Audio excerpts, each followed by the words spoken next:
Friends, this is our first class. ఏంటంటే భారతదేశానికి యూరోపియన్లు ఏ విధంగా వచ్చారో తెలుసుకుందాం. మన యూరోపియన్లు భారతదేశానికి వచ్చి వర్తకాలు చేసుకున్నారు కదా, ఏ విధంగా వచ్చి వర్తకం వ్యాపారం చేశారో తెలుసుకుందాం. ఇది సినైసర్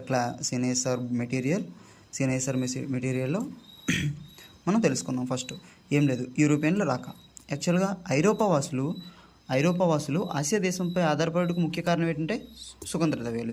ఈ యొక్క యూరోపియన్లు అందరూ భారతదేశానికి రావాలి అనుకున్నారు. దేనికోసం? మెయిన్ మన దగ్గర దొరికి సుగంధ ద్రవ్యాల కోసం మాత్రమే వచ్చారనమాట.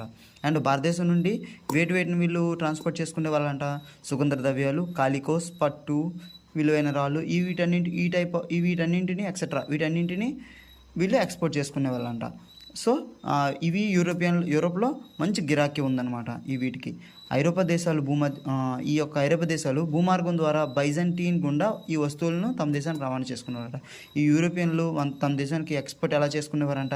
మన యొక్క బైజంటీన్ గుండా వీళ్ళు ఎక్స్పోర్ట్ చేసుకునేవాళ్ళంట.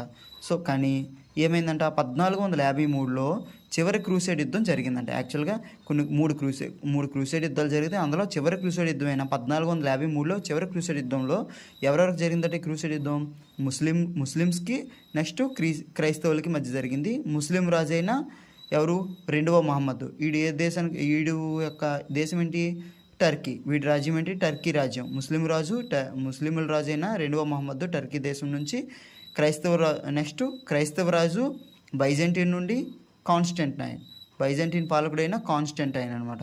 ఈ కాన్స్టంటైన్కు 2వ మహమ్మద్కి మధ్య చివరి క్రూసేడ్ యుద్ధం జరిగితే ఈ యుద్ధంలో కాన్స్టంటైన్ అనేవాడు ఓడిపోతాడు. ఈ ఓడిపోవడం వల్ల ఏమైందంట, ఈ యొక్క కాన్స్టంటైనోపుల్ ఈ కాన్స్టంటైన్ నిర్మించిన కాన్స్టంటినోపుల్ని ఈ యొక్క ముస్లిమ్స్ ఆక్యుపై చేసేస్తారు. ఆ తర్వాత ఏమైందంట, ఈ కాన్స్టంటినోపుల్కి ఆ ముస్లింలు రాజు అయిన 2వ మహమ్మద్ ఏం చేస్తాడంటే ఈ యొక్క కాన్స్టంటినోపుల్కి ఇస్తాన్బుల్ అనే పేరు పెట్టుకుంటాడంట.